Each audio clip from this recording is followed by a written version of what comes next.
കയ്യിലുള്ള ക്യാപിറ്റൽ ഉപയോഗിച്ച് സേഫ് ആയിട്ട് ഒരു 3 to 5% നമുക്ക് എങ്ങനെ സ്റ്റോക്ക് മാർക്കറ്റിൽ നിന്ന് ഓപ്ഷൻ സെല്ലിംഗ് വഴി ഉണ്ടാക്കാം എന്നുള്ള കാര്യമാണ് ഈ വീഡിയോയിൽ ഡിസ്കസ് ചെയ്യാൻ പോകുന്നത്.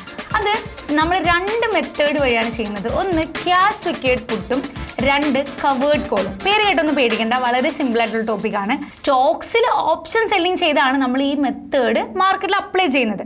പക്ഷേ ഈ ഓപ്ഷൻ സെല്ലിംഗ് ചെയ്യാൻ വേണ്ടി മാത്രമല്ല, നമ്മൾ ലോങ് ടൈമിലേക്ക് ഒരു സ്റ്റോക്ക് ബൈ ചെയ്യാൻ ഉദ്ദേശിക്കുന്നുണ്ടെങ്കിലും അല്ലെങ്കിൽ ബൈ ചെയ്ത് നമ്മുടെ കയ്യിൽ ഹോൾഡ് ചെയ്യുന്നുണ്ടെങ്കിലും ആ ക്യാപിറ്റൽ എങ്ങനെ യൂസ് ചെയ്ത് നമുക്ക് വേറൊരു എക്സ്ട്രാ ഇൻകം കൂടി ഉണ്ടാക്കാം എന്നതാണ് ഞാൻ ഇന്ന് ഡിസ്കസ് ചെയ്യാൻ പോകുന്നത്. അതായത് അപ്പം നമ്മൾ ഓൾറെഡി പറയാറുണ്ട്, സ്റ്റോക്കിൽ ഓപ്ഷൻസ് ചെയ്യുക എന്ന് പറയുന്നത് കുറച്ച് റിസ്ക് ഉള്ള കാര്യമാണ്. ബിക്കോസ് ലിക്വിഡിറ്റി തന്നെയാണ് അതിൻ്റെ മെയിൻ റീസൺ. അതായത് നമ്മുടെ കയ്യിൽ പ്രോഫിറ്റ് ഒക്കെ ആയിരിക്കും. ഒരു ഓപ്ഷൻ ബൈ ചെയ്ത് വെച്ചിരിക്കുകയാണെങ്കിൽ അത് ബുക്ക് ചെയ്യണമെങ്കിൽ നമ്മളത് സെല്ല് ചെയ്യണമെങ്കിൽ നമ്മുടെ കയ്യിൽ നിന്ന് ആ ഒരു ഓപ്ഷൻ ബൈ ചെയ്യാനായിട്ട് അല്ലെങ്കിൽ നമ്മുടെ കയ്യിൽ നിന്ന് വാങ്ങാനായിട്ട് ആരെങ്കിലും വേണം. പക്ഷെ അങ്ങനെ വാങ്ങാനും വിൽക്കാനും ആളുകൾ ഇല്ലാതെ വരുന്ന ആ ഒരു സിറ്റുവേഷനാണ് നമ്മൾ ലിക്വിഡിറ്റി ഇല്ല എന്ന് പറയുന്നത്. അപ്പോൾ സ്റ്റോക്ക് ഓപ്ഷൻസിൽ ലിക്വിഡിറ്റിയുടെ വളരെ കുറവുണ്ട്. പക്ഷെ അതുകൊണ്ട് തന്നെ ഈ ഒരു സെല്ലിംഗ് മെത്തേഡ് ചെയ്യാനായിട്ട് നിങ്ങൾ നിഫ്റ്റി 50-ലെ നല്ല വോളിയം ട്രേഡ്സ് നടക്കുന്ന സ്റ്റോക്കുകൾ മാത്രം തിരഞ്ഞെടുക്കാനായിട്ട് ശ്രമിക്കുക. പിന്നെ ഇത് ശരിക്കും ഒരു എക്സ്ട്രാ ഇൻകം തന്നെയാണ്. അതായത് നിങ്ങളൊരു സ്റ്റോക്ക് ബൈ ചെയ്യാൻ ഉദ്ദേശിക്കുന്നുണ്ട്, നിങ്ങൾ വെയിറ്റ് ചെയ്യുകയാണ്, ഒരു സപ്പോർട്ട് ലെവലിലേക്ക് വരികയാനായിട്ട് നിങ്ങൾ വെയിറ്റ് ചെയ്യുകയാണെങ്കിൽ ആ പൈസ എങ്ങനെ യൂസ് ചെയ്യാം? നമ്മുടെ പോർട്ട്ഫോളിയോയിൽ ഒരുപാട് സ്റ്റോക്കുകൾ നമ്മൾ ഹോൾഡ് ചെയ്ത് വെച്ചിട്ടുണ്ടാകും അല്ലെ, ഭാവിയിൽ ലോങ് ടൈമിലേക്ക് പ്രോഫിറ്റ് ഇടാൻ വേണ്ടിയിട്ട്. അപ്പോൾ ഈ ഒരു ഹോൾഡ് ചെയ്ത് വെച്ചിരിക്കുന്ന സ്റ്റോക്ക് ഉപയോഗിച്ചും നമുക്ക് എങ്ങനെ ഒരു എക്സ്ട്രാ ഇൻകം ക്രിയേറ്റ് ചെയ്യാനായിട്ട് സാധിക്കും എന്നുള്ളതാണ് ഈ വീഡിയോയിൽ നമ്മൾ ഡിസ്കസ് ചെയ്യാൻ പോകുന്നത്. നമുക്ക് വീഡിയോയിലേക്ക് പോകാം. അപ്പോൾ ആദ്യം തന്നെ നമുക്കൊരു സ്റ്റോക്ക് സെലക്ട് ചെയ്യാം. അതിൽ ഏറ്റവും നല്ലൊരു സ്റ്റോക്കാണ് ഞാൻ സെലക്ട് ചെയ്തിരിക്കുന്നത്. നമ്മുടെ നിഫ്റ്റി 50-ൽ തന്നെ top stock HDFC bank. Okay, അപ്പോൾ HDFC ബാങ്കിൻ്റെ പ്രത്യേകത എന്താ നിങ്ങൾക്ക് അറിയാം. നിഫ്റ്റി 50-ൽ ഏറ്റവും കൂടുതൽ കോൺട്രിബ്യൂട്ട് ചെയ്യുന്ന സ്റ്റോക്ക് HDFC ആണ്. ബാങ്കിങ് സെക്ടറിൽ ഏറ്റവും വലിയ സ്റ്റോക്കാണ്.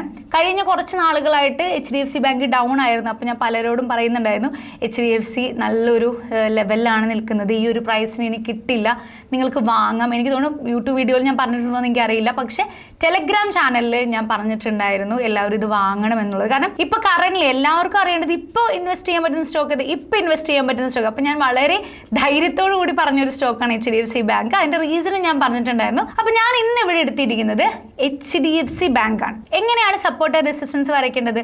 ഈ ഒരു ഏരിയയിൽ ഏറ്റവും കൂടുതൽ മാർക്കറ്റ് താഴെ പോയിരിക്കുന്ന ആ ഒരു പ്രൈസ് എന്ന് പറയുന്നത് 1379 രൂപയാണ്. അതായത് HDFC ഏറ്റവും മാക്സിമം താഴെ വന്നിരിക്കുന്ന പ്രൈസാണ് 1370 ആ ഒരു റേഞ്ച് എന്ന് പറയുന്നത്. അപ്പോൾ നമ്മൾ അവിടെ ഒരു ലൈൻ വരയ്ക്കുക, അതൊരു മേജർ സപ്പോർട്ടായിട്ട് ആക്ട് ചെയ്യും. ഓക്കെ, മാർക്കറ്റിൽ HDFCയിൽ വളരെ വലിയൊരു കറക്ഷൻ ഉണ്ടായ സമയത്ത് ഏറ്റവും താഴെ വന്ന ആ ഒരു പ്രൈസ് അതാണ്.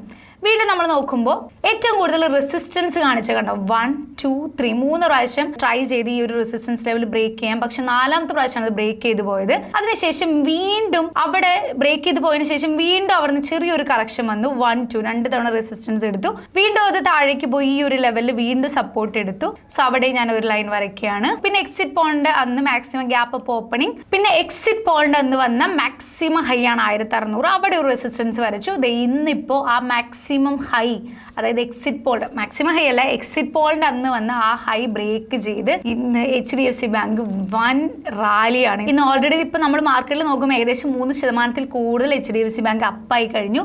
സോ ഇനി ഇപ്പോൾ നിങ്ങൾക്കിത് ബൈ ചെയ്യാമോ എന്ന് ചോദിച്ചു കഴിഞ്ഞാൽ എന്തായിരിക്കും എൻ്റെ ആൻസർ? ഇപ്പോൾ ബൈ ചെയ്യുന്ന ഒരു സോണിലാണോ? അല്ല. നമ്മൾ സ്റ്റോക്ക് ബൈ ചെയ്യണമെങ്കിൽ എപ്പോഴും ചെന്ന് ബൈ ചെയ്യുന്നതിനോട് ഞാൻ അത്ര യോജിക്കുന്നില്ല. നമ്മൾ ലോങ് ടൈമിലേക്കൊക്കെ ആണെങ്കിൽ നല്ല സെക്ടേഴ്സ് യൂസ് ചെയ്ത് നമുക്ക് ചെയ്യാം. പക്ഷെ എപ്പോഴും നമുക്കൊരു ബൈയിങ് സോൺ ഉണ്ട്. ഏതാണ് ആ ബൈയിങ് സോൺ? ഒരു സപ്പോർട്ട് ലെവൽ, ഏതെങ്കിലും ഒരു സപ്പോർട്ട് ലെവലിലേക്ക് മാർക്കറ്റ് തിരിച്ചു വരികയാണെങ്കിൽ അവിടെ നിന്ന് ബൈ ചെയ്ത് കഴിഞ്ഞാൽ നമുക്ക് കുറച്ചും കൂടി സമാധാനമായിട്ട് ഇരിക്കാൻ പറ്റും.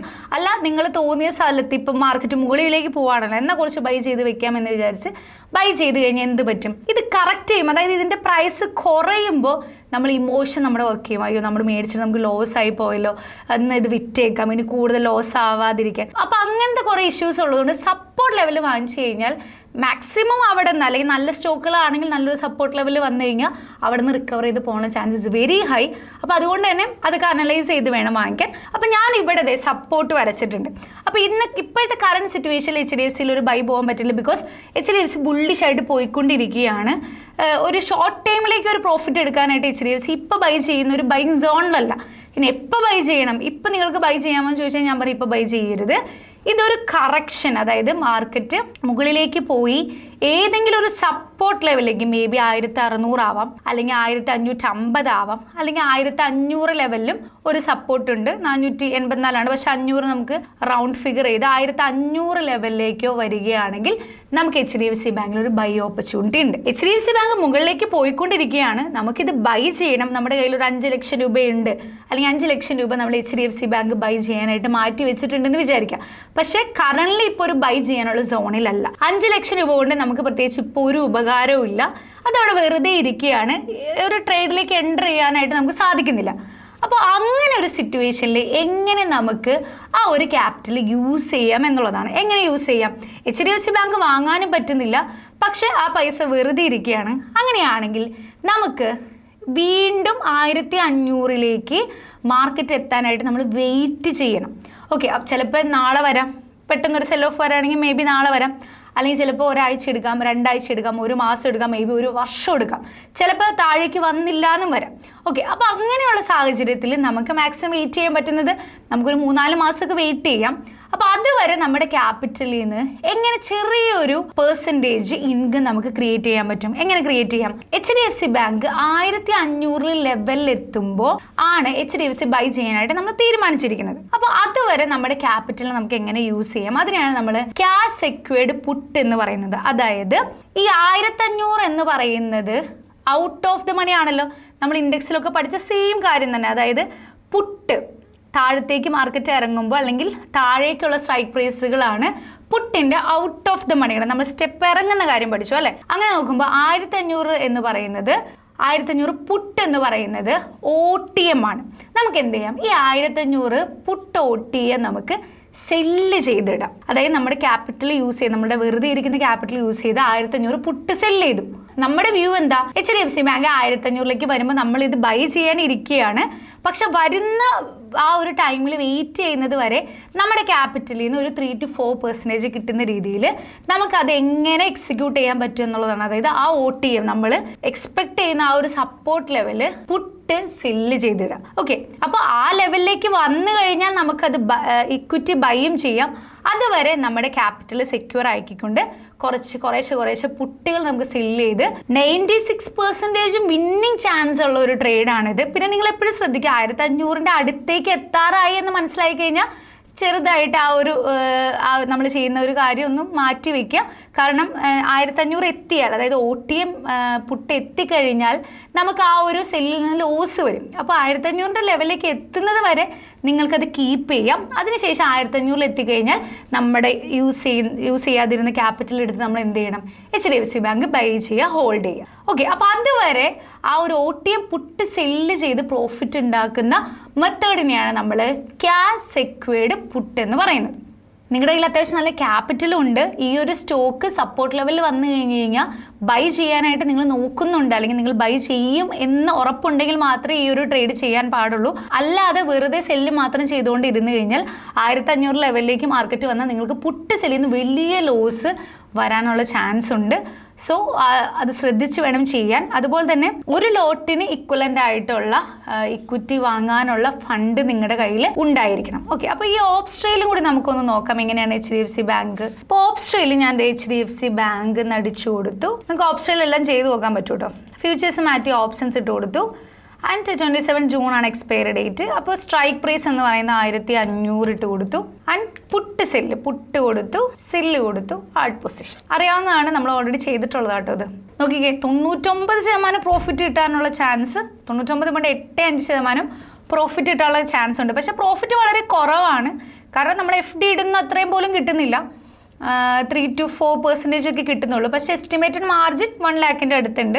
പക്ഷെ ഇവിടുത്തെ ആ ഒരു മെത്തേഡ് കൊണ്ട് നമ്മൾ ഉദ്ദേശിക്കുന്നത് എന്താ? നമ്മുടെ വെറുതെ ഇരിക്കുന്ന ക്യാപിറ്റൽ വെറുതെ ഇരിക്കേണ്ട, കുറച്ച് പൈസ ജനറേറ്റ് ചെയ്യട്ടെ എന്നുള്ളൊരു കൺസെപ്റ്റ് നമുക്ക് ചെയ്യാമെന്ന് മാത്രമേ ഉള്ളൂ. പക്ഷേ തീർച്ചയായിട്ടും 1500 ലെവലിലേക്ക് എത്തുമ്പോൾ നിങ്ങൾ ഇക്വിറ്റി ബൈ ചെയ്യാൻ ഇരിക്കുന്ന ആളുകളാണെങ്കിൽ മാത്രം ഈ ഒരു മെത്തേഡ് ചെയ്യാനായിട്ട് ശ്രമിക്കുക. ഓക്കെ, ഇനി അടുത്ത മെത്തേഡാണ് കവേർഡ് കോൾ എന്ന് പറയുന്ന മെത്തേഡ്. ഇപ്പോൾ ഫോർ എക്സാമ്പിൾ ഇപ്പോൾ HDFC ബാങ്ക് എന്നെ സംബന്ധിച്ചിടത്തോളം എൻ്റെ പോർട്ട്ഫോളിയോയിൽ അത്യാവശ്യം ക്യാപിറ്റൽ മുടക്കി ഞാൻ വാങ്ങിയിരിക്കുന്നത് HDFC ബാങ്കാണ്. അതായത് ഒരു എനിക്ക് തോന്നുന്നു 21-22 ഹോൾഡിങ്സിൻ്റെ അടുത്തുണ്ട്. നല്ല സ്റ്റോക്കുകൾ മാത്രം, ലിമിറ്റഡ് ആയിട്ട് നല്ല സ്റ്റോക്കുകൾ മാത്രമാണ് ഞാൻ എൻ്റെ പോർട്ട്ഫോളിയോയിൽ ആഡ് ചെയ്തിട്ടുള്ളൂ. ഞാൻ വലിയ റിസ്ക് ഒന്നും എൻ്റെ പോർട്ട്ഫോളിയോയിൽ എടുത്തിട്ടൊന്നുമില്ല. അപ്പം അങ്ങനെ വെച്ച് നോക്കുമ്പോൾ ഏറ്റവും കൂടുതൽ ഞാൻ HDFC ബാങ്കാണ് ഞാൻ വാങ്ങിയിരിക്കുന്നത്. അപ്പം ഞാൻ ആ ഒരു സ്റ്റോക്ക് ഹോൾഡ് ചെയ്യുന്നൊരു വ്യക്തിയാണ്. ഞാനത് ബൈ ചെയ്യാൻ ഇരിക്കുകയല്ല, ഞാൻ ഓൾറെഡി വാങ്ങി എൻ്റെ കയ്യിലുള്ള സ്റ്റോക്കാണ് HDFC ബാങ്ക് എന്ന് പറയുന്നത്. അപ്പം ഞാനത് വാങ്ങിയിരിക്കുന്നത് എന്തിനാണ്? ഇത് ഭാവിയിലേക്ക് ലോങ് ടൈമിലേക്ക് മുകളിലേക്ക് പോകുമെന്നുള്ള ഒരു കൺസെപ്റ്റിലാണ്, അല്ലെങ്കിൽ പോകുമെന്ന് എനിക്ക് ഉറപ്പുള്ളത് കൊണ്ട് തന്നെയാണ് ഞാൻ ഈ HDFC ബാങ്ക് അത്യാവശ്യം നല്ല ക്യാപിറ്റൽ മുടക്കി വാങ്ങിയിരിക്കുന്നത്. അപ്പോൾ ഈ വാങ്ങിയിരിക്കുന്ന ഈ സ്റ്റോക്ക് വെച്ച്, അല്ലെങ്കിൽ ഈ മാർക്കറ്റ് ബുള്ളിഷ് ആയതുകൊണ്ട് തന്നെ HDFC ബാങ്കിന് എനിക്ക് പ്രോഫിറ്റ് വരുന്നുണ്ട്. എങ്ങനെയാണ്? ഓരോ പോയിന്റ് മൂവ് ചെയ്യുന്നതോറും ഞാൻ എത്ര ക്വാണ്ടിറ്റിയാണ് വാങ്ങി വെച്ചിരിക്കുന്നത് അത്രയും പ്രോഫിറ്റ് എനിക്ക് വന്നുകൊണ്ടിരിക്കുന്നുണ്ട്. പക്ഷേ ആ ഒരു ഹോൾഡിംഗ് ഉപയോഗിച്ച് എനിക്ക് എക്സ്ട്രാ ഒരു ഇൻകം എങ്ങനെ ഉണ്ടാക്കാം? അതാണ് കവേർഡ് കോൾ എന്ന് പറയുന്നത്. അതായത് ലോങ് ടൈമിലേക്ക് HDFC ബാങ്ക് മുകളിലേക്ക് പോകുമെന്നുള്ളത് എനിക്ക് ഉറപ്പാണ്.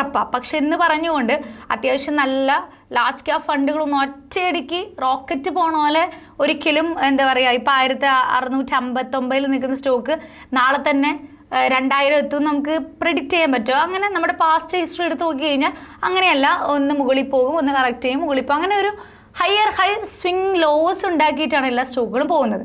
അപ്പം അങ്ങനെയുള്ള സാഹചര്യത്തിൽ എനിക്ക് എന്ത് ചെയ്യാനായിട്ട് സാധിക്കും? എനിക്ക് OTM കോൾസ് സെല്ല് ചെയ്തിട്ട് കഴിഞ്ഞാൽ എൻ്റെ ഹോൾഡിങ്ങിൽ നിന്ന് എനിക്ക് കുറച്ചൊരു എക്സ്ട്രാ പ്രോഫിറ്റ്, വളരെ ലിമിറ്റഡ് ആയിട്ട് 3 to 5% എക്സ്ട്രാ പ്രോഫിറ്റ് എനിക്ക് OTM കോൾ സെല്ല് ചെയ്യുന്നത് വഴി ഉണ്ടാക്കാനായിട്ട് സാധിക്കും. ഓക്കെ, അതിനെയാണ് നമ്മൾ കവേർഡ് കോൾ എന്ന് പറയുന്നത്. ഞാൻ പറഞ്ഞു ഇപ്പോൾ 1659 എന്തായാലും 50 പോയിന്റ് ഓൾറെഡി ഇന്ന് റാലി ചെയ്തിട്ടുണ്ട്. സോ എനിക്ക് വേണമെങ്കിൽ ഒരു 1700 അല്ലെങ്കിൽ 720 ആ ഒരു ലെവലിലേക്ക് മാർക്കറ്റിൽ നിന്ന് എത്താനുള്ള ചാൻസസ് വരില്ല, അല്ലെങ്കിൽ ഒരു 1750. അപ്പോൾ OTM കോൾ എനിക്ക് സെല്ല് ചെയ്തിടാം. ആ ഒരു പ്രോസസ്സിനെയാണ് നമ്മൾ എന്തെന്ന് പറയുന്നത്? കവേർഡ് കോൾ എന്ന് പറയുന്നത്. പക്ഷേ ഇതിൻ്റെ ഏറ്റവും വലിയൊരു ബെനിഫിറ്റ് എന്താണെന്നറിയോ? നമ്മുടെ കയ്യിലുള്ള ഹോൾഡിംഗ് യൂസ് ചെയ്ത് നമ്മൾ എങ്ങനെയാണ് ഈ കോൾ സെല്ല് ചെയ്യുന്നത് എന്നല്ലേ നിങ്ങൾ ചിന്തിക്കുന്നത്? അതെ, അതിന് വേണ്ടിയിട്ട് സ്റ്റോക്ക് മാർക്കറ്റിലുള്ള ഒരു കാര്യമാണ് പ്ലെഡ്ജിങ്, പണയം വെക്കുക എന്ന് പറയും. വളരെ സിമ്പിളായിട്ട് പറയുകയാണെങ്കിൽ, ഇപ്പം നമ്മുടെ കയ്യിൽ ഒരു ഗോൾഡ് ഉണ്ട്, ഒരു 10 ലക്ഷം രൂപയുടെ ഗോൾഡ് ഉണ്ട്. നമ്മൾ എന്ത് ചെയ്യും? നമുക്കൊരു ബിസിനസ് സ്റ്റാർട്ട് ചെയ്യണം. ഇപ്പോൾ ഫോർ എക്സാമ്പിൾ ഞാനൊരു ബിരിയാണി ഹട്ട് എന്ന് പറഞ്ഞൊരു ഷോപ്പ് ഞാൻ ഇടാനായിട്ട് തീരുമാനിച്ചു. അപ്പോൾ എനിക്ക് അതിന് പൈസ വേണം. അപ്പോൾ അതിന് വേണ്ടിയിട്ട് സ്വാഭാവികമായിട്ട് നമ്മൾ ആദ്യം പ്രിഫർ ചെയ്യുന്നത് ഗോൾഡ്. ബിക്കോസ് പണ്ടത്തെ ആൾക്കാരുടെ കയ്യിലൊക്കെ ഗോൾഡ് ആയിരിക്കും മേജർ ഇൻവെസ്റ്റ്മെൻറ്റ്സ്. പക്ഷേ ഇപ്പോഴത്തെ കുട്ടികളുടെ കയ്യിലൊന്നും ഉണ്ടെന്ന് എനിക്ക് തോന്നുന്നില്ല. എൻ്റെ കയ്യിലൊന്നും അത്ര വലിയ ഗോൾഡൊന്നുമില്ല.